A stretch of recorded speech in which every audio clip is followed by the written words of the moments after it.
Okay, so let's say that you've got a document now that you'd like to share with another coworker within Wareham Public Schools. How do you do that? Well, there's two ways.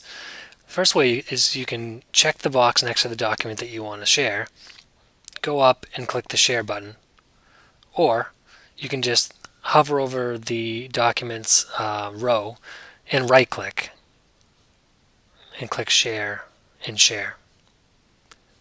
Now this will bring up the sharing settings. Now you'll notice the first thing you'll see here is the who has access to the document. Right now it's private, and that's the way all new documents are set up by default.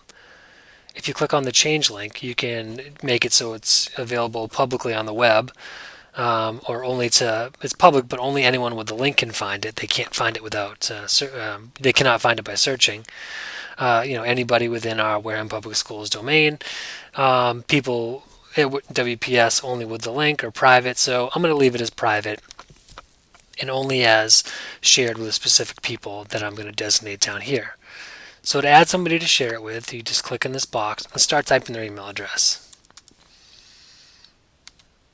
You just click on their name, and then you decide by clicking this drop down here whether they can edit it, can comment, or they can view it. I'm going to make it so this person can edit it. Okay, they're going to be sent an email by having this selected, and you can either send yourself a copy or paste the item into the email. I don't want to do that. I'm just going to share it and save it. Good, now you'll see it's shared with that person, and all you have to do is click done and they will see it. Now I'll show you what it will look like when you receive a document. Okay, so let's say someone has shared a document with me. Now I'm going to receive an email. Here I am in my Gmail inbox, and I'll see that I have an email that's telling me someone shared an item with me. So if I click on it, I'll see that they've shared this my spreadsheet number 1 document with me. So if I click on the name, it'll open that actual document in a new editing window. Great, so there it is. What I'm going to do is, I don't need to edit it right now, I'm just going to close this, and I'm going to actually click on the drive icon at the top and launch into my drive.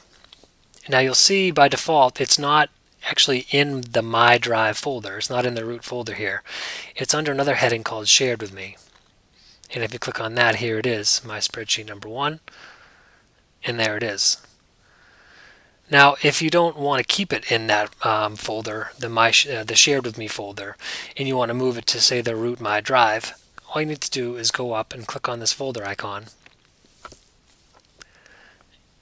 and click right next to where it says My Drive, and you'll get a little checkbox. And you'll see if you click down here next to the tech stuff, it would put it there, but I want to move it to My Drive. Now that that's selected, I'll hit move. Now it'll appear in My Drive instead of just being in the Shared with Me folder. But you'll see it's also in there too. And you can also share an entire folder with someone or a group of people.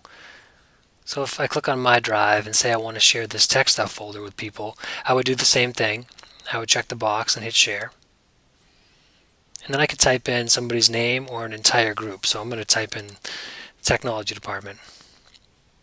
I want to share it with all of them, and everybody, I want them to be able to edit it, and I want them to be notified via email. That's it. I would just hit share and save, and they would be emailed a notification saying that they can edit the whole folder. And then from now on, everything that I add to this folder or to the text of the folder or any items that they add to that folder will be editable by anybody that was shared with.